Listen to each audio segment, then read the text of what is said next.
মির্চি নিবেদন, গল্প gold mine. গল্প গোল্ড মাইন।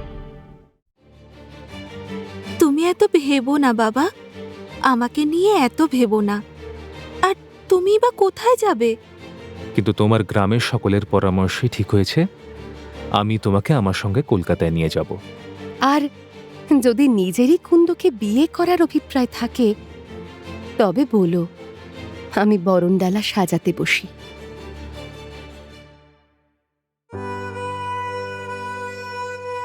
মির্চি গল্প গোল্ড মাইনে আপনাকে স্বাগত।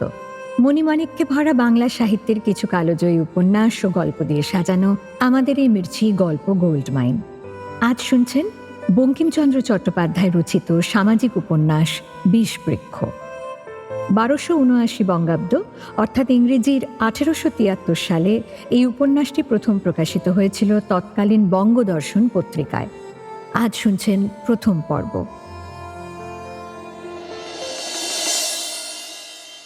জ্যৈষ্ঠ মাস, তুফানের সময়। এই সময় নদীও যেন অশান্ত হয়ে থাকে। কখন যে তুফান উঠবে তা কেউ বলতে পারে না। ভরা জ্যৈষ্ঠের এমনই এক দিনে বজ্রায় চেপে কলকাতায় যাওয়ার তোড়জোড় করছিলেন নগেন্দ্রনাথ। স্ত্রী সূর্যমুখীর একেবারেই ইচ্ছে নয় যে স্বামী এমন আবহাওয়ায় জলে যাত্রা করুন।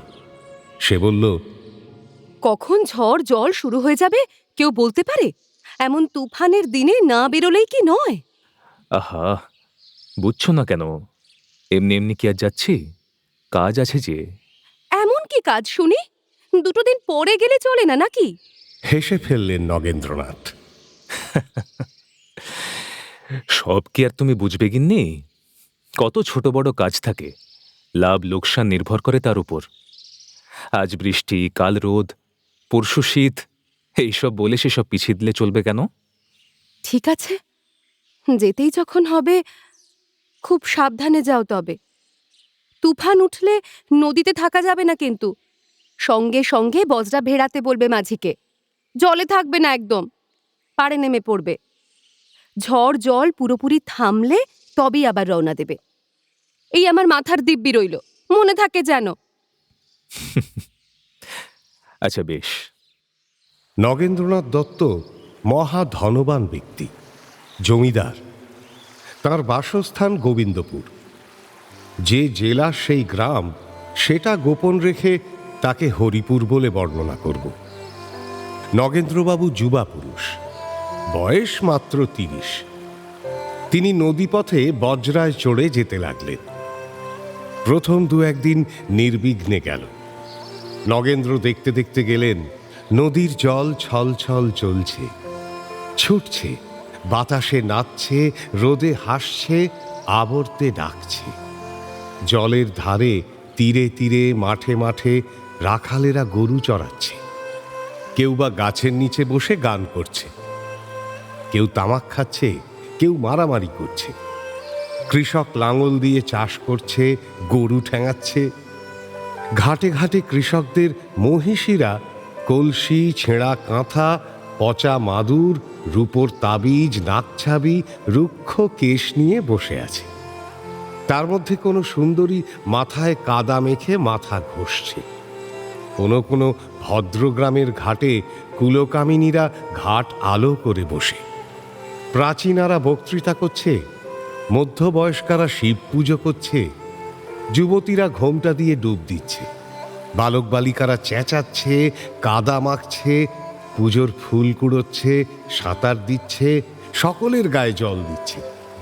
বক ছোট লোক কাদা ঘাঁটছে, তাহুক রসিক লোক ডুব দিচ্ছে, আর পাখি হালকা লোক, সে কেবলই উড়ে বেড়াচ্ছে। নগেন্দ্র দু একদিন দেখতে দেখতে গেলেন। পরে একদিন আকাশে মেঘ উঠল, মেঘ আকাশ ঢাকল, নদীর জল কালো হল, মেঘের কোলে বক উড়ল, নদী নিস্পন্দ হল। নগেন্দ্রনাথ বজরার মাঝিদের আদেশ করলেন, নৌকাটা কিনারায় বাঁধো। রহমত মোল্লা তখন নামাজ পড়ছিল, কথার উত্তর দিল না। নামাজ শেষ করে বলল, হয় কি হুজুর? আপনি নিশ্চিন্তে থাকুন। অবিলম্বে নৌকা কিনারায় লাগল। কিন্তু ঝড় এলো প্রবল বেগে, সঙ্গে নামলো মুষলধারে বৃষ্টি। গাছের ডাল ভাঙল, লতা ছিঁড়ল, নদীর জলে তরঙ্গ উঠল। দাঁড়িরা পাল মুড়ি দিয়ে বসল। ভৃত্যেরা নৌকা শয্যা সকল রক্ষা করতে লাগল। নগেন্দ্র বিষম সংকটে পড়লেন। তিনি কি নৌকা থেকে নেমে যাবেন, নাকি মাঝিদের সঙ্গে নৌকায় বসে থাকবেন? এমন সময় রহমত মোল্লা স্বয়ং বলল, হুজুর, পুরাতন কাছি, কি জানি কি হয়, ঝড় বেড়েছে, নৌকা থেকে নামলে ভালো হতো। নগেন্দ্র নৌকা থেকে নামলেন। নিরাশ্রয়ে নদী তীরে ঝড় বৃষ্টিতে দাঁড়ানো কারো পক্ষে সহজ নয়। এদিকে সন্ধে হয়েছে, ঝড় থামার লক্ষণ নেই। সুতরাং আশ্রয়ের অনুসন্ধানে যাওয়া উচিত মনে করে নগেন্দ্র ভৃত্যকে নিয়ে গ্রামের দিকে যেতে লাগলেন। নদী তীর থেকে গ্রাম কিছুটা দূরে। নগেন্দ্র পায়ে হেঁটে কর্দমময় পথে চললেন। ইতিমধ্যে বৃষ্টি নামল, ঝড়ও অল্পমাত্র রইল। আকাশ তবু মেঘ পরিপূর্ণ। সুতরাং রাত্রে আবার ঝড় বৃষ্টির সম্ভাবনা। নগেন্দ্র হাঁটতে লাগলেন, ফিরলেন না। আকাশ মেঘে ঢাকা বলে সন্ধেবেলাতেই যেন রাত নেমেছে। গ্রাম, গৃহ, প্রান্তর, নদী কিছুই দেখা যায় না। শুধু বৃক্ষেরা জোনাকি পরিবেষ্টিত হয়ে হীরের গাছের মতো জ্বলজ্বল করছিল। বিদ্যুৎ শিখা মেঘের মধ্যে দিয়ে চমকে চমকে উঠছিল। চারপাশ ব্যাঙের ডাকে পরিপূর্ণ। গাছের একটি পাতা থেকে অন্য পাতায় জলবিন্দু পড়ছিল। ক্রমে নগেন্দ্র দূরে একটা আলো দেখতে পেলেন। তিনি সেই আলোর দিকে চললেন। বহু কষ্টে আলোর কাছে পৌঁছে নগেন্দ্র দেখলেন একটি ইটের তৈরি বাসগৃহ থেকে আলো নির্গত হচ্ছে। তার জরাজীর্ণ দরজা হাট খোলা। নগেন্দ্র ভৃত্যের দিকে ফিরলেন। তুমি এখানেই দাঁড়াও হে, আমি একটু ভিতরে ঢুকে দেখি। গৃহস্থ বাড়ি, সদল বলে ঢুকে পড়াটা অনুচিত হবে। জয় হুজুর, আমি এখানেই দাঁড়িয়ে রয়েছি, তবে কোনো রকম অসুবিধা হলেই আমায় ডাকবেন। নগেন্দ্র ভৃত্যকে বাইরে রেখে ভেতরে প্রবেশ করলেন। দেখলেন গৃহের অবস্থা ভয়ানক। সামান্য গলা তুলে ডাক দিলেন, কেউ আছেন? আমরা এই ঝড় জলে বিপদে পড়ে আশ্রয়ের খোঁজে এসেছি। কেউ আছেন কি? নগেন্দ্রর ডাক কার কানে পৌঁছল কে জানে। কোনো উত্তর এলো না। আরও এগোনো সমীচীন হবে কিনা ভাবতে ভাবতেই তিনি আরও একটু এগোলেন অন্দরের দিকে।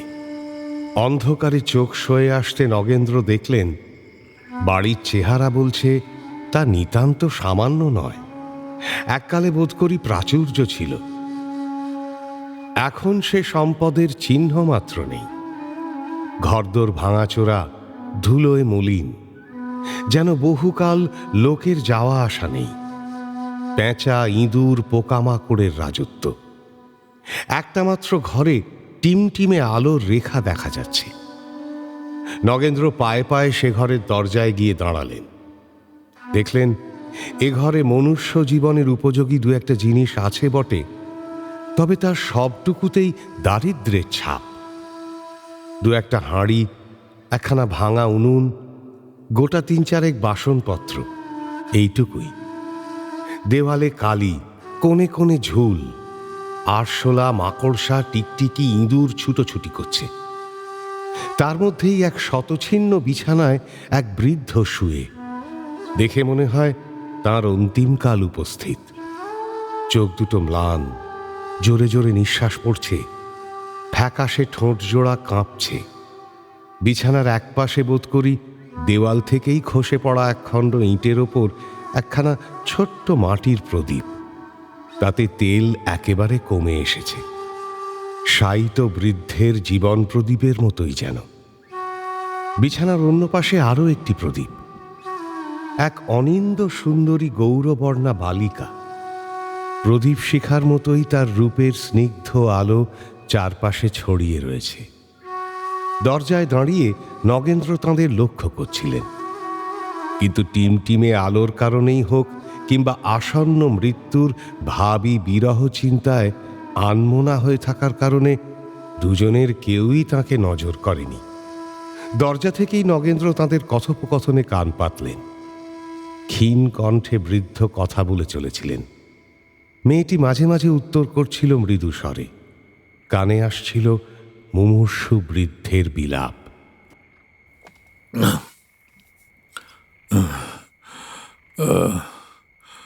কন্দমা, তোকে নিয়ে যে আমার ভারী চিন্তা হয়।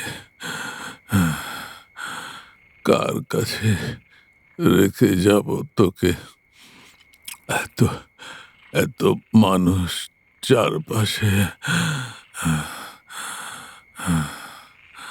এত বড় পৃথিবী, তবু যে তুই একা মা। আমি যে শান্তিতে মরতেও পারবো না রে। এমন করে বলো না বাবা, তোমার দুটি পায়ে পড়ি, আমার যে বড্ড কষ্ট হয়। বলছি কি সাধে রে মা, সবই যে আমার কপালের দোষ, বুদ্ধির দোষ, সিদ্ধান্তের ভুল। আমাদের তো সব ছিল, ধন সম্পদ, লোকজন, দাস দাসী, সহায় সম্বল, কিন্তু লক্ষ্মী যে বড় চঞ্চলা রে। সব সব গেল একে একে। সেই আচমকা দারিদ্রের পীড়ন, তোদের দুই ভাই বোনের শিশির ধোয়া সদ্য ফোটা পদ্মের মতো মুখে ফ্যাকাশে ছায়া সইতে না পেরে তোর মা একদিন জীবন ছেড়ে চলে গেল। সেই চাঁদের সঙ্গে একে একে তারাও নিভতে লাগলো। আমার বংশধর তোর ভাই ছিল, তোর মায়ের চোখের মণি, আমার বার্ধক্যের লাঠি।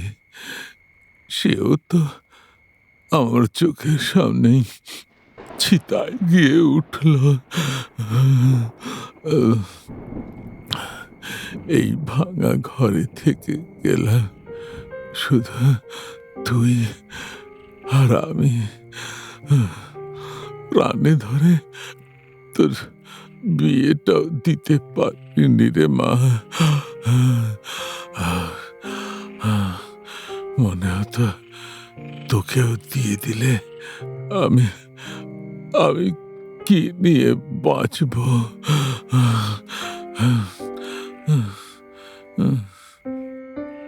শেষ শয্যায় শুয়ে বিলাপ করে চলেছিলেন বৃদ্ধ। আড়াল থেকে সবটাই শুনছিলেন নগেন্দ্র।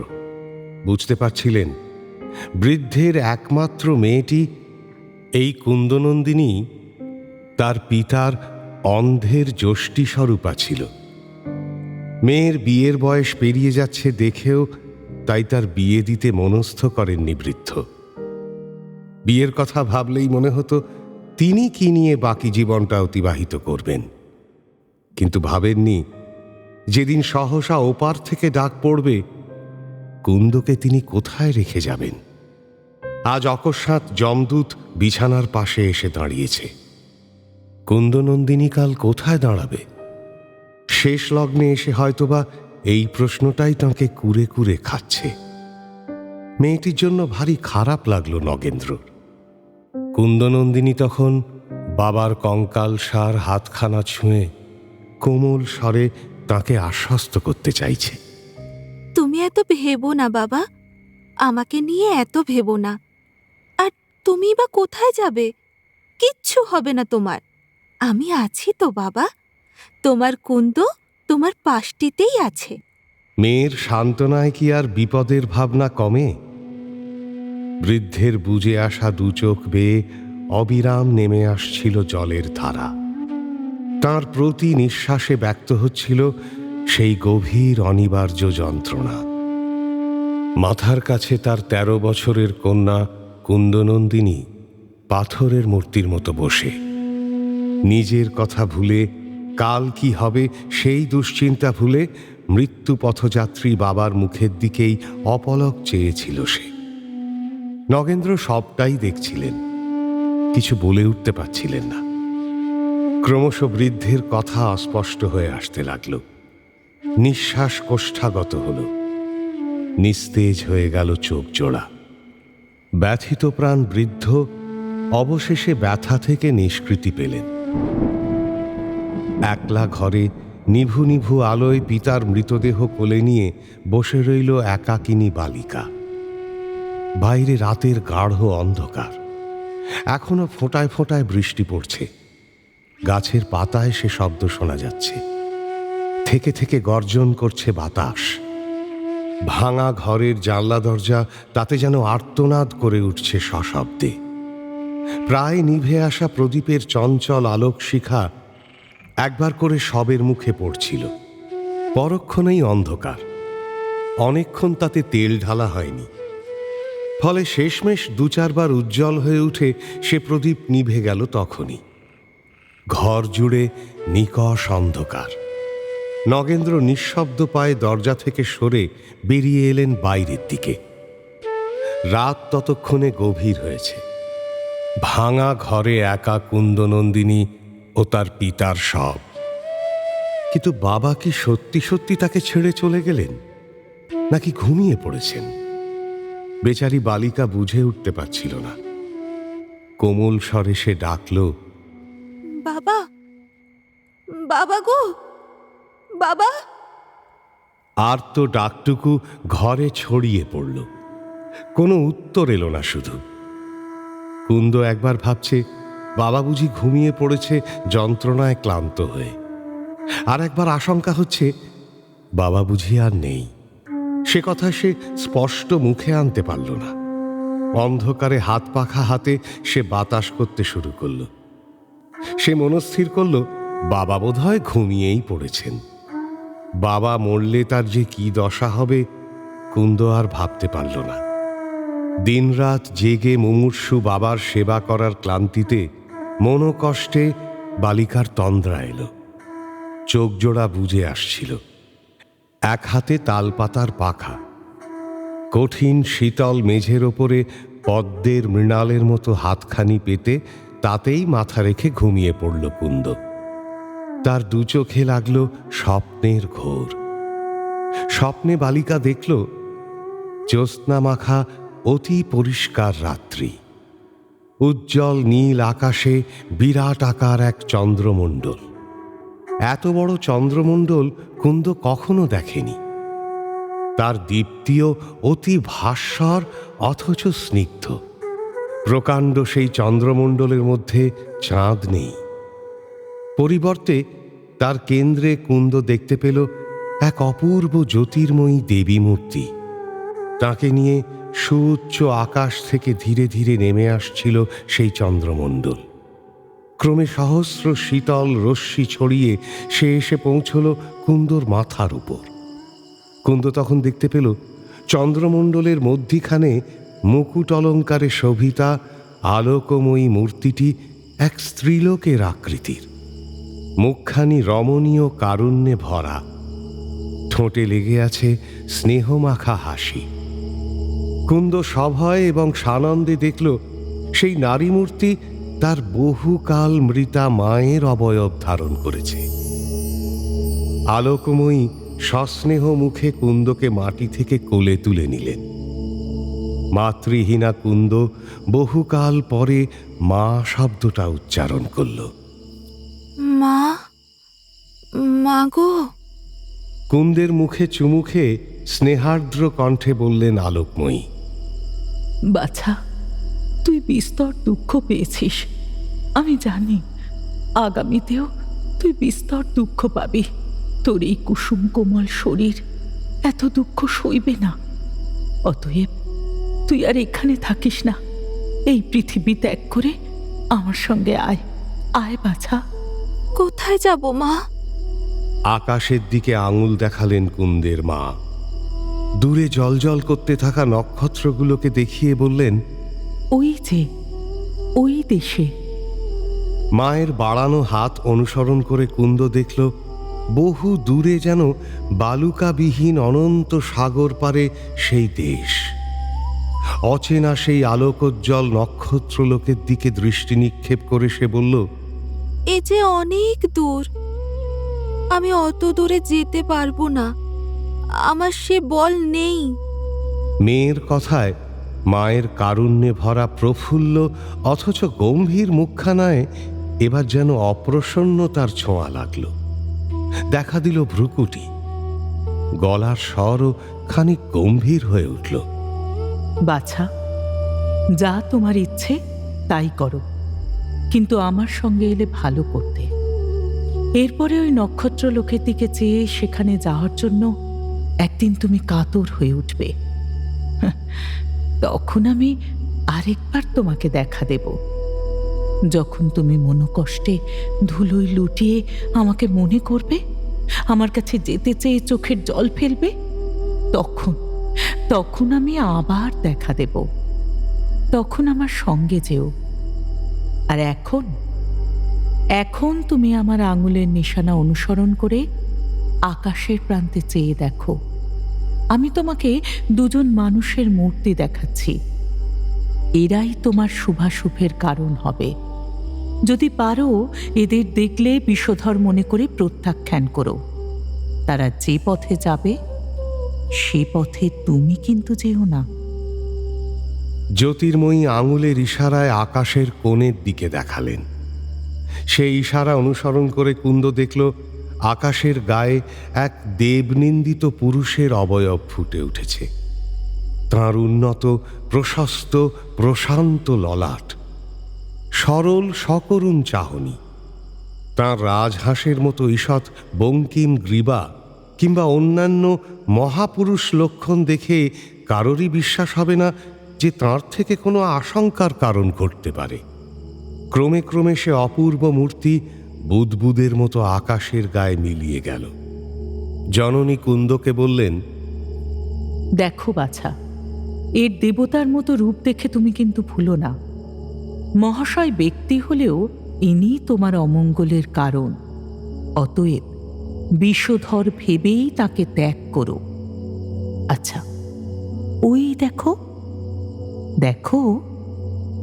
ফের আকাশের দিকে ইঙ্গিত করলেন আলোকময়ী। কুন্দ তাকালো সেদিকে। নীল আকাশের গায়ে ফুটে উঠেছে আরও এক অবয়ব, তবে এবার আর পুরুষ মূর্তি নয়। কুন্দ দেখতে পেল উজ্জ্বল শ্যামাঙ্গ পদ্মপলাশ নয়নী এক যুবতীকে। তাঁকে দেখেও এতটুকু ভয় হল না কুন্দর। এবার শোনা গেল তার জননীর কণ্ঠস্বর। এই শ্যামাঙ্গীকে দেখে রাখো। এই শ্যামাঙ্গী নারী বেশে রাক্ষসী, একে দেখলে পালিয়ে যেও। বলতে বলতে আচমকা অন্ধকারে ঢেকে গেল আকাশ। বিরাট সেই চন্দ্রমণ্ডল মিলিয়ে গেল আকাশে। তার মধ্যিখানে শোভিতা জ্যোতির্ময়ীও অন্তর্হিত হলেন একই সঙ্গে। ঘুম ভেঙে গেল কুন্দর। ইতিমধ্যে নগেন্দ্র একাকী বালিকার বিপদ বুঝে সহায়তার খোঁজে গ্রামের পথে এগিয়ে গিয়েছিলেন। সেখানেই এক গাছের তলায় গ্রামের কয়েকজনের সঙ্গে সাক্ষাৎ পেতে সমর্থ হলেন। ঝড় জলে আটকে পড়েছিল তারা। এবার বৃষ্টি থামতে বাড়ির পথ ধরেছে। আগন্তুকের বেশভূষা দেখে তারা বেশ বুঝতে পারছিল তিনি ভদ্র পরিবারের, অর্থবান কেউই হবেন। তাই নগেন্দ্র তাঁদের সঙ্গে কথা বলতে গেলে আপত্তির কারণ ঘটল না। এই গ্রামের নাম কি বলতে পারেন? এই গ্রামের নাম ঝুমঝুমপুর। কি আপনি কোথা থেকে এসেছেন? গিয়েছিলেনই বা কোথায়? আমি আসছি হরিপুর থেকে। বজরায় কলকাতা যাচ্ছিলাম ব্যবসার কাজে। পথে এত ঝড় বাদলে আটকে পড়ে আপনাদের গ্রামে নামতে হলো। রাতটুকু কাটানো যায় এমন একটা আশ্রয়ের খোঁজে এক বাড়িতে গিয়েছিলাম। কারো সাড়া না পেয়ে ভিতরে ঢুকে দেখি এক বৃদ্ধ খাটের ওপর পড়ে রয়েছেন। একেবারে মুমূর্ষু অবস্থায় বিলাপ করছিলেন। আমার সামনেই তার প্রাণবায়ুটুকু বেরিয়ে গেল। ঘরে একটিমাত্র বালিকা ছাড়া আর কাউকে তো দেখলাম না। সে আমাকে দেখেনি, মনে হলো যেন তার আর কেউ নেই, তাই সাহায্যের খোঁজে এদিকে এসে আপনাদের দেখতে পেলাম। সর্বনাশ, এ কি আমাদের কুন্দ নাকি হে? কোন বাড়িটা বলুন দেখি। বয়স কিরকম সেই মেয়ের? তা তো সঠিক বলতে পারবো না, তবে মনে হলো যেন বছর 12 হবে। ওই যে ওই সামনে পাঁচিলের ওধারটা একটা ভাঙাচোরা দালান বাড়ি মতো, এককালে বোধহয় ওরা বেশ বিত্তশালীই ছিলেন। হ্যাঁ হ্যাঁ, ওই বাড়িতেই ও মেয়ে থাকে। আমার স্ত্রী বলছিল বটে যে বিয়ের বয়স পেরিয়ে যাচ্ছে, এদিকে বুড়ো বাবা অবলম্বন হারাবে ভেবে বুঝি বিয়ে দিতে চাইতো না। এবার তবে ওমের কি হবে শুনি? এখন মরা মানুষের সদ্গতিই বা কে করবে? জোড়হাত করি, এসব চর্চা বরং পরে হবে। আপাতত মৃতদেহের সৎকার করা প্রয়োজন। খরচাপাতি যা লাগবে না হয় আমি দিয়ে দিচ্ছি। মেয়েটি বোধ করি ওখানে একাই বসে রয়েছে। ঠিক আছে, আপনি ভদ্র মানুষ, আপনার কথাই শোনা উচিত। আর ওরা তো এই গ্রামেরই লোক, বড় বিপদে পড়েছে মেয়েটা। চলো হে চলো, সবাই মিলে যাই বরং। নগেন্দ্রর অনুরোধ এবং আনুকূল্যে গ্রামের লোক জড়ো হলো কুন্দর বাড়িতে। সৎকারের আয়োজন চলতে লাগল। রাতটুকু কুন্দর কাছে একজন প্রতিবেশিনীর থাকার ব্যবস্থাও হলো। শেষ যাত্রার আয়োজন দেখে কুন্দর আর বুঝতে বাকি রইল না তার বাবা সত্যি সত্যি শেষ নিঃশ্বাস ত্যাগ করেছেন। এ পৃথিবীতে এখন সে একেবারে একা। কুন্দ অঝোর ধারায় কাঁদতে কাঁদতে বিলাপ করতে লাগল। প্রতিবেশিনী তাকে সান্ত্বনা দিতে লাগলেন সাধ্যমতো। এ কি করলে বাবা? মা ছিল না, ভাইও না, এবার এবার তুমিও ওদের কাছে চলে গেলে বাবা। আমার যে আর কেউ রইল না। আমার কথা কি তোমরা কেউ একটি বারও ভাবলে না? আমি তবে কার কাছে থাকবো, কি নিয়ে বাঁচবো বলতে পারো? হে ঠাকুর, এমন করে কি কারোর সবটুকু কেড়ে নিতে হয়? এমন করে কাঁদে না রে মা। বাবা মা কি কারো চিরকাল থাকে বলতো? তোকে তো বাঁচতে হবে, গোটা জীবনটা পড়ে আছে তোর সামনে। আমরা তো আছি, সবাই মিলে ঠিক তোর একটা ব্যবস্থা হবে। ভাবিস না মা অত। কুন্দর চোখ বেয়ে অনবরত জল পড়তে থাকে। আজ পর্যন্ত বাবা ছিল, কাল থেকে যে সে একেবারে একা। কাঁদতে কাঁদতেই বাকি রাতটুকু কেটে যায়। সকাল হতেই প্রতিবেশিনী নিজের সংসারের কাজ সামলাতে বাড়ি ফিরে গেল। কুন্দর কাছে থাকার জন্য মেয়ে চাঁপাকে পাঠিয়ে দিল সে। চাঁপা কুন্দরই সমবয়সী। মায়ের কাছে সে সব কথাই শুনেছিল। এসে অবধি তাই সে নানান কথায় কুন্দর মন ভোলাতে চেষ্টা করছিল, কিন্তু কোনো কথাই কুন্দর কানে যাচ্ছিল না বোধহয়। সমানেই সে কেঁদে যাচ্ছিল আর বারবারই ঘুরে ফিরে আকাশের দিকে তাকাচ্ছিল। চাঁপা সেটা খেয়াল করছিল অনেকক্ষণ ধরেই। শেষে কৌতূহল চাপতে না পেরে প্রশ্ন করেই বসল। 100 বার আকাশ পানে অমন করে কি দেখছিস রে কুন্দ? খুব কষ্ট হচ্ছে না রে তোর? ভাবছিস বাবা বুঝি আকাশের তারা হয়ে ওইখানেই আছে, তাই না রে? না রে চাপা, তা নয়। আকাশ থেকে কাল মা এসেছিলেন জানিস।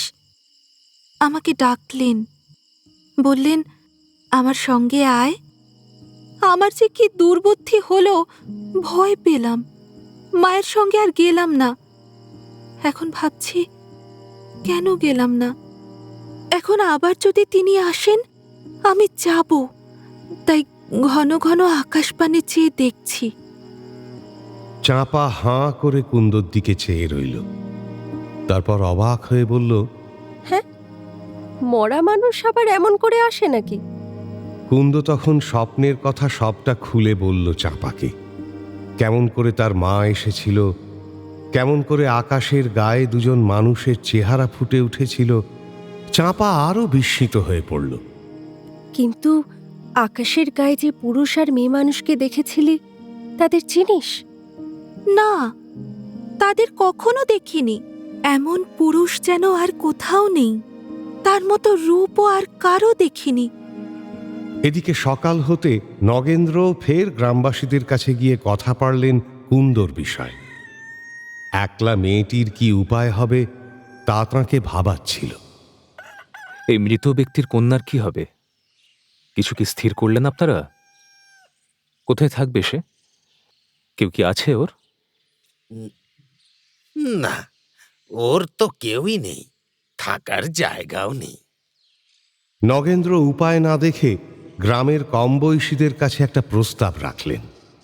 তবে তোমরা কেউ ওকে গ্রহণ করো, ওর বিয়ের ব্যবস্থা হোক। তার খরচাপাতি আমিই দেব। আর আপনারা যে ওকে যতদিন নিজের বাড়িতে রাখবেন ততদিন মেয়েটির ভরণ পোষণের জন্য মাসিক কিছু টাকা আমি দেব। নগেন্দ্র যদি তখনই কুন্দর দেখভাল বিয়ে বাবদ টাকা দিয়ে দিতেন, হয়তো কেউ না কেউ এই দায়িত্ব নিতে সম্মত হতো। পরে তিনি চলে গেলে হয়তো তাকে বিদায় করে দিত কিংবা দাসী বৃত্তিতে নিযুক্ত করত। কিন্তু তেমন মূঢ়তার কাজ নগেন্দ্র করলেন না। নগদ টাকা না দেখে কেউই তার কথায় বিশ্বাস করে দায়িত্ব নিতে এগিয়ে এলো না।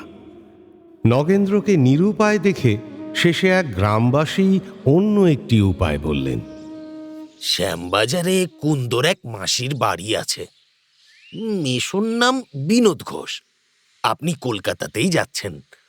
যদি ওকে সঙ্গে করে নিয়ে গিয়ে সেখানে রেখে আসেন, তবেই এই কায়স্থ কন্যার উপায় হয়। আপনারও স্বজাতির দায়িত্ব পালন করা হয়। নগেন্দ্র এই প্রস্তাবে রাজি হলেন। কুন্দকে একথা বলার জন্য তাকে ডেকে পাঠালেন তিনি। চাঁপা তাকে আনতে গেল।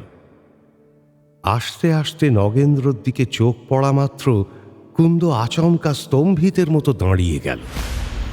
তার আর পা সরল না। বিস্ময়ে হতবাক হয়ে বড় বড় চোখে সে চেয়ে রইল নগেন্দ্রর দিকে।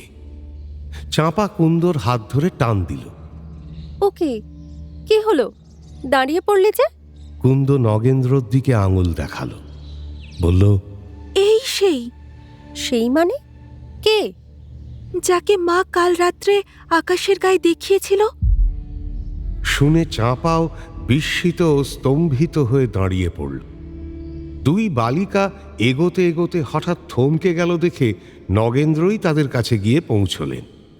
কুন্দকে সকল কথা বুঝিয়ে বললেন তিনি। শোনো কুন্দ, আমি জানি তুমি ভয় পাচ্ছ, নিজের ভবিষ্যৎ নিয়ে নিশ্চিত খুব দুশ্চিন্তায় আছো। সেটাই স্বাভাবিক। কিন্তু তোমার গ্রামের সকলের পরামর্শে ঠিক হয়েছে আমি তোমাকে আমার সঙ্গে কলকাতায় নিয়ে যাব। শুনলাম সেখানে শ্যামবাজারে তোমার মাসির বাড়ি। সেখানেই তোমাকে নিরাপদে পৌঁছে দেব আমি। কেমন? কোনো ভয় নেই, তোমার কোনো অসুবিধা হতে দেব না আমি। কুন্দ কোনো উত্তর করতে পারল না। বিস্ময় বিস্ফারিত চোখে নগেন্দ্রর দিকে চেয়ে রইল কেবল। গ্রামের সকলের কাছ থেকে বিদায় নিয়ে নগেন্দ্র কুন্দকে সঙ্গে করে বজরায় গিয়ে উঠলেন। কলকাতায় পৌঁছে বহু খোঁজাখুঁজি চলল, কিন্তু গোটা শ্যামবাজারে বিনোদ ঘোষ নামে কাউকেই পাওয়া গেল না।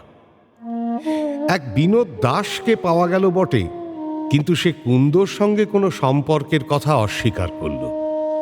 অগত্যা ত্রয়োদশী কুন্দর দায়িত্ব এসে পড়ল নগেন্দ্রর ওপরেই। তিনি স্থির করলেন কুন্দনন্দিনীকে তিনি নিয়ে যাবেন কমলমণির কাছে। কমলমণি নগেন্দ্রর সহোদরা, ছোট বোন। কলকাতাতেই তার শ্বশুর বাড়ি। কমলের বয়স 18। নগেন্দ্রর সঙ্গে মুখাবয়বে তার ভারী মিল। দুজনেই অপূর্ব সুন্দর। তবে সৌন্দর্যের গৌরবের পাশাপাশি কমলের বিদ্যার খ্যাতিও ছিল। নগেন্দ্রর পিতা মিস টেম্পল নামে এক শিক্ষয়িত্রীকে নিযুক্ত করে কমলমণি এবং সূর্যমুখী উভয়কেই যত্নে লেখাপড়া শিখিয়েছিলেন। কমলের স্বামী শ্রীশচন্দ্র মিত্র প্লন্ডর ফেয়ারলির বাড়ির মুৎসুদ্দি, রীতিমতো ধনবান।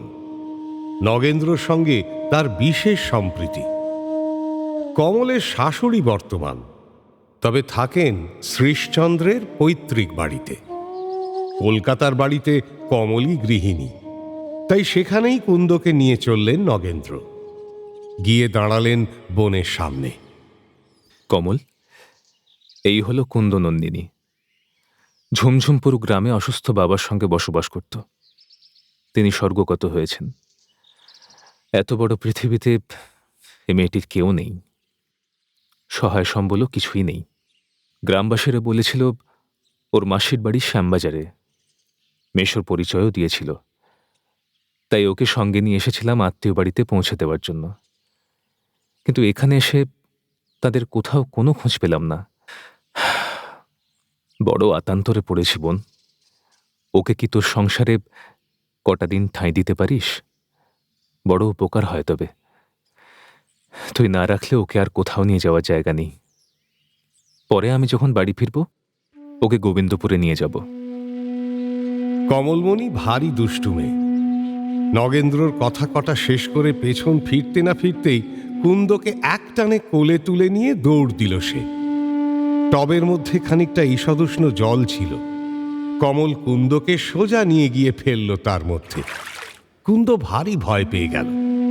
কমল তাতে হাসতে হাসতে স্নিগ্ধ সৌরভযুক্ত একটা সাবান দিয়ে কুন্দর গা ধুইয়ে দিতে লাগল। বাড়ির গৃহিণীকে এমন কাজে লাগতে দেখে পরিচারিকা ছুটে এলো তাড়াতাড়ি। এ মা, এ কি করছেন? আমি দিচ্ছি। কমল হাসতে হাসতে পরিচারিকার গায়ে সেই তপ্ত জল ছিটিয়ে দিল। পরিচারিকা ছুটে পালালো অগত্যা। কমলমণি নিজের হাতে কুন্দনন্দিনীকে ঘষে মেজে স্নান করিয়ে দিল। কুন্দ শিশির ধোয়া পদ্মের মতো ঝলমল করতে লাগলো। কমল তাকে সুন্দর একটি সাদা কাপড় পরালো, গন্ধ তেল মাখিয়ে চুল বেঁধে দিল। তারপর কতকগুলো গয়না পরিয়ে সাজিয়ে গুছিয়ে বলল, যা, এখন দাদা বাবুকে প্রণাম করে আয়। দেখিস বাপু, এ বাড়ির বাবুকে যেন প্রণাম করে ফেলিস না। এ বাড়ির বাবু দেখলেই বিয়ে করে ফেলবে ঠিক।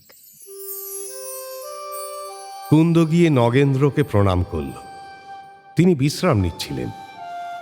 হতদরিদ্র যে কুন্দকে তিনি সঙ্গে করে নিয়ে কলকাতায় এসেছিলেন, এখন সেই কিশোরীকে দেখে তিনি মুগ্ধ চোখে চেয়ে রইলেন শুধু।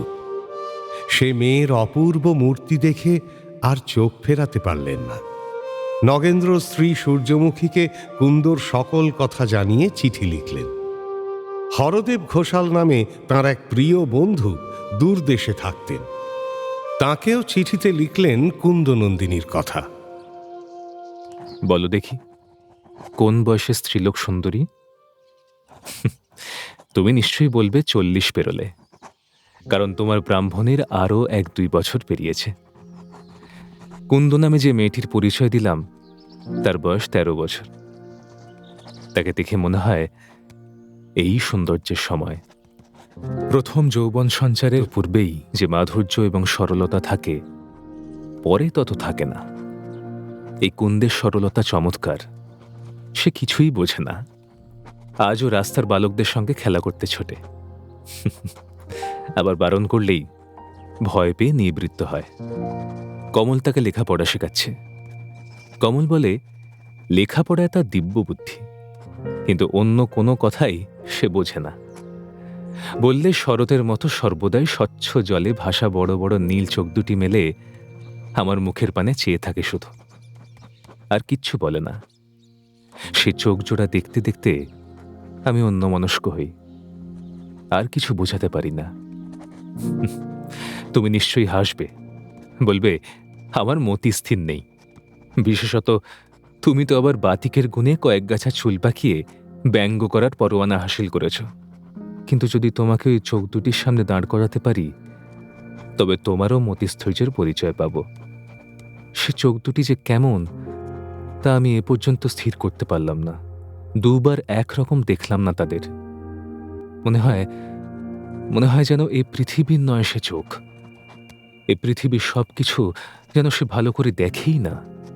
অন্তরিক্ষে কি যেন দেখে তাতেই নিযুক্ত হয়ে আছে। কুন্দ যে নির্দোষ সুন্দরী তা কিন্তু নয়। অনেকের সঙ্গে তুলনাতেই তার মুখ অপেক্ষাকৃত অসুন্দর মনে হতে পারে, অথচ আমার মনে হয় এমন সুন্দরী যেন কখনো দেখিনি। মনে হয় যেন কুন্দনন্দিনীর মধ্যে অপার্থিব কিছু আছে, যেন রক্তমাংসের গঠন নয়, যেন চাঁদের আলো বা ফুলের সৌরভকে শরীরী করে তাকে গড়া হয়েছে। তার সঙ্গে তুলনা চলে এমন কিছুর কথা হঠাৎ মনে পড়ে না। অতুল্য পদার্থটি, তার সর্বাঙ্গীন শান্ত ভাব এমন যেন শরতের জ্যোৎস্না এসে ছড়িয়ে পড়েছে স্বচ্ছ সরোবরে। তার ভাবটি যদি দেখো, তবে এই মেয়েটি সাদৃশ্য কিছুটা অনুভব করতে পারবে। তুলনার আর কিছু পেলাম না। নগেন্দ্র সূর্যমুখীকে যে চিঠি লিখেছিলেন তারও উত্তর এলো কদিন পরেই। তাতে সূর্যমুখী কুন্দকে নিয়ে তার পরিকল্পনা ব্যক্ত করেছিল। স্বামীর এমন সুন্দরী কিশোরীর সঙ্গলাভ নিয়ে খানিক মশকরা করতেও ছাড়েনি অবশ্য। চিঠিতে লেখা ছিল, দাসী শ্রীচরণে কি অপরাধ করেছে তা যে বুঝে উঠতে পারছি না। কলকাতায় তোমায় যদি এতদিন থাকতে হয়, তবে আমি বা কেন সেখানে গিয়ে পদসেবা করব না বলো দেখি। এ বিষয়ে আমার বিশেষ মিনতি, হুকুম পেলেই ছুটব। একটি বালিকা কুড়িয়ে পেয়ে বুঝি আমাকে ভুলেই গেলে? অবশ্য অনেক জিনিসের কাঁচারই আদর, নারকেলের ডাবই শীতল। এ অধম স্ত্রীজাতীয় বুঝি কেবল কাঁচা মিঠে? তা না হলে বালিকাকে পেয়ে আমায় ভুলবে কেন? যাগ্গে, তামাশা থাক। তুমি কি সত্য ত্যাগ করে মেয়েটিকে একেবারে বিলিয়ে দিয়েছ? তা না হলে তোমার কাছে ওকে ভিক্ষা করে নিতাম। ওকে দিয়ে আমার কাজ আছে। তুমি কোনো জিনিস পেলে তাতে তো আমারই অধিকার হওয়া উচিত। কিন্তু আজকাল দেখছি তোমার বোনেরই পুরোপুরি অধিকার। আমি ওই মেয়ের সঙ্গে তারাচরণের বিয়ে দেব। তারাচরণের জন্য কবে থেকে একটা ভালো মেয়ে খুঁজছি, তা তো তুমি জানো। বিধাতা যখন একটা ভালো মেয়ে জুটিয়েই দিলেন, তখন আমাকে আর নিরাশ করো না। কমল যদি ওকে ছেড়ে দেয়, তবে আসার সময় কুন্দনন্দিনীকে তুমি সঙ্গে করে নিয়ে এসো। কমলকেও সে অনুরোধ করে লিখেছি। আমি গয়না গড়ানো আর বিয়ের অন্য জোগাড় যন্ত্র শুরু করে দিচ্ছি। কলকাতায় দেরি করো না। শুনেছি সেখানে নাকি 6 মাস থাকলে মানুষ ভেড়া হয়ে যায়। আর যদি নিজেরই কুন্দকে বিয়ে করার অভিপ্রায় থাকে, তবে বলো, আমি বরণডালা সাজাতে বসি।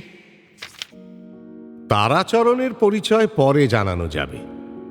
আপাতত সে যেই হোক, সূর্যমুখীর প্রস্তাবে নগেন্দ্র এবং কমলমণি দুজনেই সম্মত হলেন। সুতরাং স্থির হল, নগেন্দ্র যখন বাড়ি যাবেন, কুন্দকে সঙ্গে করে নিয়ে যাবেন। সূর্যমুখীর পরিকল্পনায় সকলেই বেশ আহ্লাদিত হয়েছিলেন। কমলও তাই কুন্দর জন্য কিছু গয়না গড়াতে দিল। কিন্তু মানুষ যে বরাবরের অন্ধ। এরই বছর কয়েক পরে যে এমন এক দিন আসবে, যেদিন কমলমণি ও নগেন্দ্র ধুলোয় লুটিয়ে কপালে করাঘাত করে ভাববে, কি কুক্ষণে কুন্দনন্দিনীকে পেয়েছিলাম, কি কুক্ষণে সূর্যমুখীর চিঠিতে সায় দিয়েছিলাম। এখন কমলমণি, সূর্যমুখী ও নগেন্দ্র তিনজনে মিলে বিষবীজ রোপণ করল। পরে তিনজনেই হাহাকার করবে। এখন বজরা সাজিয়ে কুন্দকে নিয়ে নগেন্দ্র গোবিন্দপুরের উদ্দেশ্যে রওনা দিলেন। সেই স্বপ্নটা কুন্দ প্রায় ভুলেই গিয়েছিল। নগেন্দ্রর সঙ্গে যাত্রাকালে একবার তা স্মরণে এলো, কিন্তু নগেন্দ্রর কারুণ্যপূর্ণ মুখকান্তি আর লোকবৎসল চরিত্র দেখে সে কিছুতেই বিশ্বাস করতে পারল না এ লোকের থেকে তার কোনো অনিষ্ট হতে পারে। অথবা কেউ কেউ সেই সব পতঙ্গের মতো যারা জ্বলন্ত আগুন দেখেও তাতে ঝাঁপ দেয়। নগেন্দ্র আর কুন্দ তাদের যাত্রাপথে এগোক, ততক্ষণে বরং আমরা তারাচরণের দিকে ফিরি। কে এই তারাচরণ? কেনই বা তার বিয়ে দিতে সূর্যমুখী এমন কোমর বেঁধে নেমেছে? সে উত্তর রাখা তাদের অতীতে। সূর্যমুখীর বাপের বাড়ি কোন্নগরে। তার পিতা ছিলেন ভদ্র কায়স্থ। কলকাতার কোনো বড় হাউসে তিনি ক্যাশিয়ারি করতেন। সূর্যমুখী তার একমাত্র সন্তান। তার শিশুকালে শ্রীমতী নামে এক বিধবা কায়স্থ কন্যা দাসী হিসেবে বাড়িতে থেকে সূর্যমুখীকে লালন পালন করত। শ্রীমতীর একটি শিশু সন্তান ছিল, সেই তারাচরণ।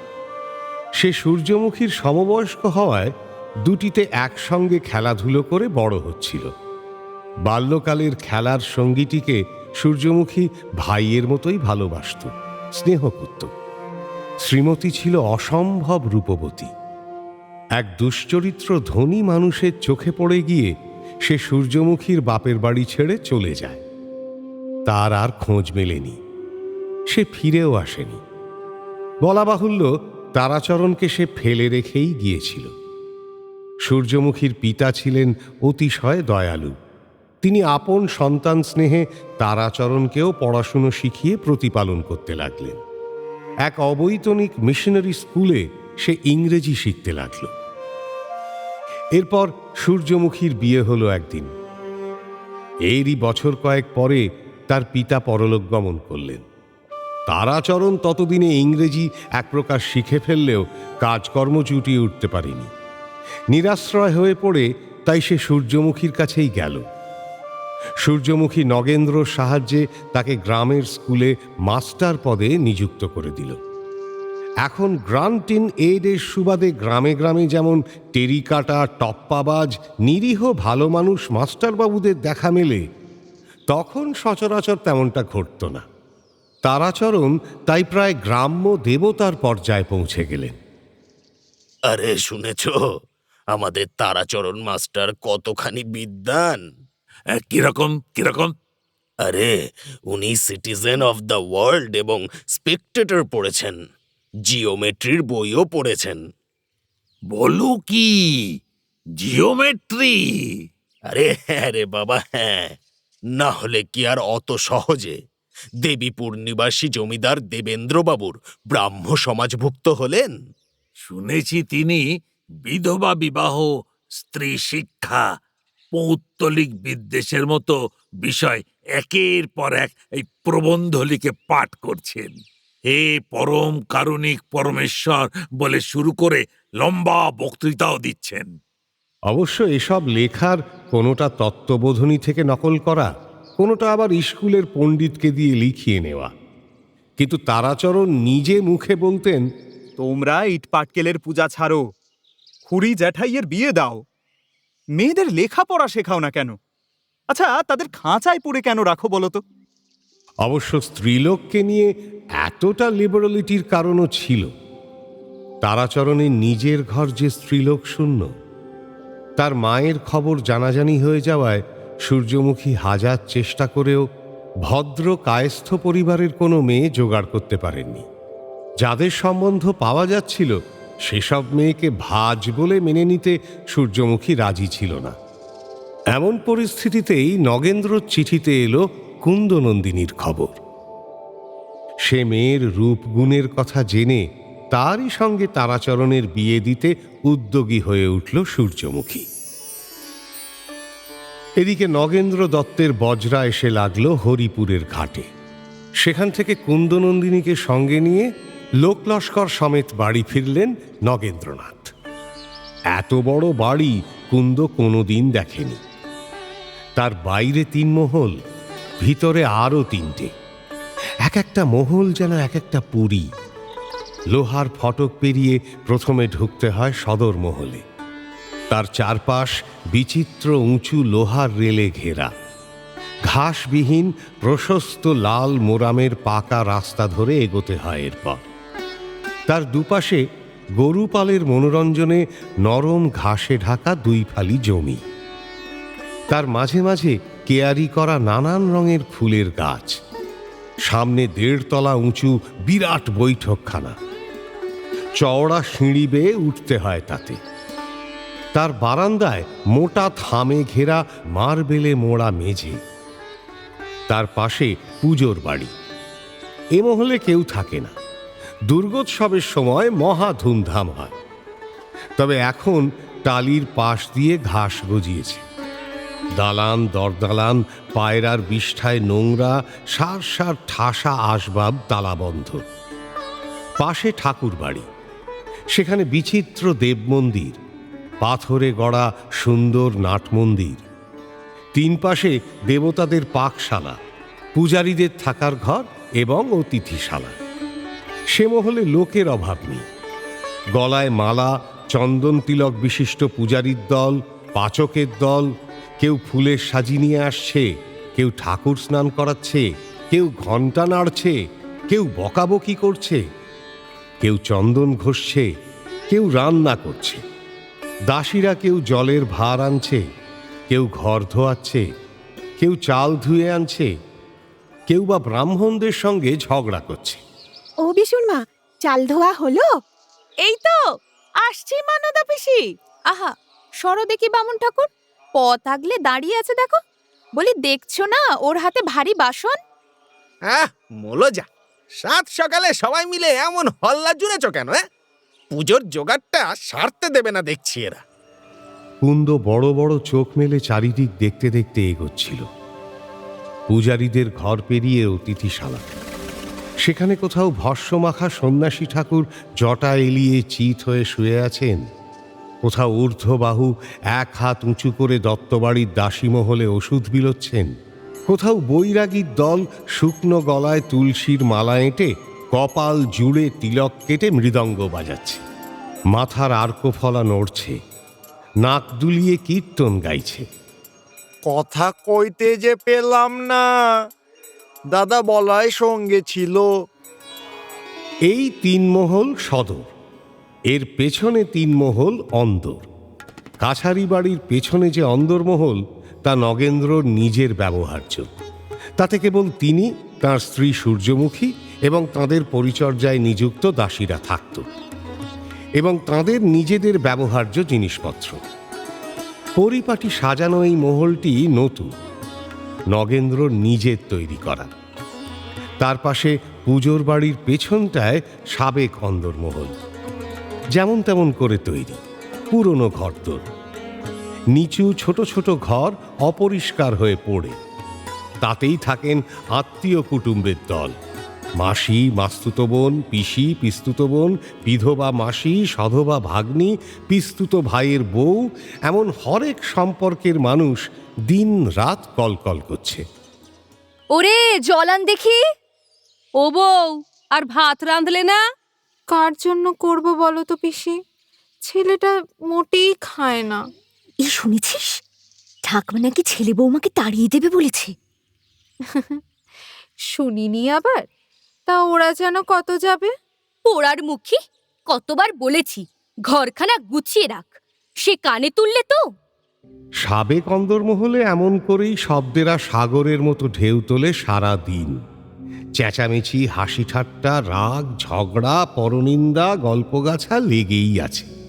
পাশে ঠাকুরবাড়ির পেছনটায় রান্নাঘর, সেখানে আরও জাঁক। কোথাও কোনো পাচিকা ভাতের হাঁড়িতে জাল দিয়ে পা গোট করে প্রতিবেশিনীর সঙ্গে তার ছেলের বিয়ের ঘটার গল্প করছে। তারপর শোনো, বউয়ের গলার হারখানা একটু মোটা দেখেই গড়ালাম। বিয়েতে একটু ঘটা না করলে হয় বলো দেখি? না হলে লোকে পাঁচ কথা কইবে। একেই তো চেনা মেয়ে, পাড়ারই, তাই জরিপার বেনারসিখানাও একটু ভারী দেখে। কোনো পাচিকা আবার কাঁচা কাঠে ফুঁ দিতে দিতে চোখের জলে নাকের জলে একসা।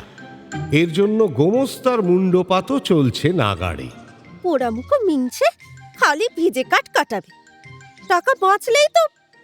আমরা যেন কেউ কিছু দেখি না বাপু। এই তিন অন্দরমহলের পরে ফুলের বাগান, তারপরে একখণ্ড নীল মেঘের মতো প্রশস্ত এক দিঘি, চারপাশে পাঁচিল দিয়ে ঘেরা। অন্দরবাড়ির তিন মহল আর ফুলের বাগানের মাঝে খিড়কির পথ, তার দুই পাশে দুই দরজা। খিড়কি পথে সেই দরজা দিয়ে তিন মহলেই প্রবেশ করা যায়। বাড়ির বাইরে আস্তাবল, হাতিশালা, কুকুরের ঘর, গোয়াল ঘর, চিড়িয়াখানা ইত্যাদি ছিল। পালকিতে চেপে বিস্মিত চোখে এত শত ঐশ্বর্য দেখতে দেখতে অন্তঃপুরে পা রাখল কুন্দনন্দিনী। নগেন্দ্র তাকে নিয়ে গেলেন সূর্যমুখীর কাছে। কিশোরী কুন্দকে পরিচয় করিয়ে দিলেন স্ত্রীর সঙ্গে। এই যে সূর্য, এই নাও তোমার পছন্দের মেয়েকে। এই তোমার কুন্দনন্দিনী। কেমন? যেমনটি বলেছিলাম তেমনটি তো? ও মা, কি মিষ্টি মুখখানা! আমাদের তারাচরণের সঙ্গে ভারী মানাবে। এই মেয়ে, এসো দেখি এদিকে। কুন্দনন্দিনী এগিয়ে এসে তাকে প্রণাম করে। মাথায় হাত রেখে চিবুক ছুঁয়ে তাকে আশীর্বাদ করে সূর্যমুখী। স্বপ্নদৃষ্ট পুরুষের সঙ্গে নগেন্দ্র সাদৃশ্য দেখে শঙ্কিত কুন্দর মনে সন্দেহ ছিল, তার স্ত্রী বুঝিবা স্বপ্নে দেখা সেই নারীই হবে। সূর্যমুখীকে দেখে তার সে ধন্দ দূর হল। সূর্যমুখী স্বপ্নে দেখা নারী মূর্তির মতো শ্যামাঙ্গী নয়, পূর্ণচন্দ্রের মতো তপ্ত কাঞ্চন বর্ণা। তার চোখ দুটি সুন্দর হলেও তা স্বপ্নে দেখা চোখ জোড়া নয়। সূর্যমুখীর টানা টানা চোখ, বাঁকা ভ্রুযুগল চুল ছুঁয়েছে। কমনীয় আখি পল্লবের মাঝে কালো চোখের মণি দুটি উজ্জ্বল, তবে মন্দগতি। স্বপ্নে দেখা চোখে এমন অলৌকিক মনোহারিত্ব ছিল না। মিল নেই অবয়বেও। স্বপ্নে দেখা সেই নারী খর্বাকৃতি, সূর্যমুখী বরং কিছুটা লম্বা, বাতাসে আন্দোলিত লতার মতো সৌন্দর্য ভরে দোলে। স্বপ্নদৃষ্টার চেয়ে সে শতগুণে সুন্দরী। তাছাড়া স্বপ্নে দেখা সেই নারীর বয়স 20 বেশি মনে হয় না। সূর্যমুখীর বয়স প্রায় 26। তার সঙ্গে স্বপ্নদৃষ্টার কোনো মিল নেই দেখে কুন্দ যেন হাঁপ ছেড়ে বাঁচল। ভাবতে ভাবতে বুঝি আনমনা হয়ে গিয়েছিল একটু। সূর্যমুখী তখনই তাকে সাদরে ডাক দিল। এসো বোন, বসো দেখি এখানে। অতিথি হয়ে নয়, এ বাড়ি তোমার নিজের ভেবেই থাকবে কিন্তু ভাই, মনে থাকে যেন। বেশ, তাই হবে গো দিদি। কুন্দকে যত্ন করে বসিয়ে তার পরিচর্যার জন্য দাসীদের ডেকে পাঠালো সূর্যমুখী। তার দেখভালের সব কাজ বুঝিয়ে দিয়ে দাসীদের মধ্যে যে প্রধান, তাকে বলল, আজ থেকে এই কুন্দনন্দিনী এ বাড়িতেই থাকবে। ওর সঙ্গে আমি তারাচরণের বিয়ে দেব। অতএব একে তুমি আমার ভাজের মতোই যত্ন করবে, কেমন? তাই করব মা, আপনি ভাববেন না। কুন্দকে নিয়ে এরপর দাসী অন্য ঘরে ঢুকল। আনমনা কুন্দ এতক্ষণ তাকে ভালো করে নজর করেনি, এবার ভালো করে তাকে দেখল। আর দেখেই কুন্দর গায়ে কাঁটা দিল, ঘাম জমতে লাগলো সারা গায়ে। এই যে অবিকল সেই চেহারা, স্বপ্নে মায়ের আঙুলের ইশারায় যে নারী মূর্তিকে সে দেখেছিল, যার থেকে মা তাকে দূরে থাকতে বলেছিল, এই দাসী সেই পদ্মপলাশ লোচনা শ্যামাঙ্গী। ভয়ে কুন্দ বিহ্বল হয়ে পড়ল। এবার তবে সে কি করবে? এই মুহূর্তে করারও কিছু ছিল না। মৃদু শ্বাস নিয়ে কুন্দ তাই দাসীর সঙ্গে আলাপ করল। তুমি কে গা? কি নাম গো তোমার? আমার নাম হীরা। সূর্যমুখীর ইচ্ছে মতোই তারাচরণের সঙ্গে বিয়ে হয়ে গেল কুন্দনন্দিনীর। ব্রাহ্ম সমাজের হাজার আগ্রহ সত্ত্বেও তারাচরণ অবশ্য বন্ধুদের সঙ্গে স্ত্রীর আলাপ করাতে চায়নি। কুন্দর জীবনে ফের ঝড় উঠল কদিন পরেই। অল্প সময়ের দাম্পত্য পেরিয়ে মারা গেল তারাচরণ। এবার কোন খাতে বইবে কুন্দর জীবন?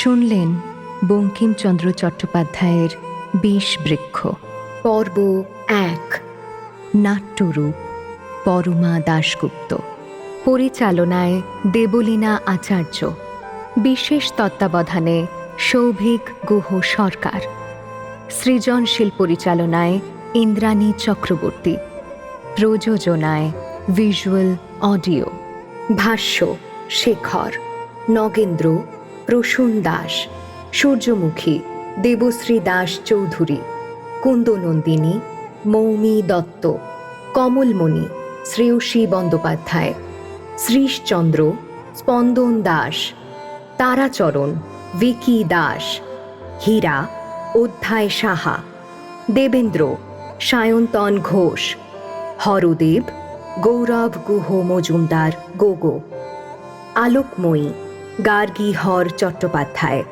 চাঁপা, ছন্দবাণী দত্ত এবং অন্যান্য শিল্পীরা।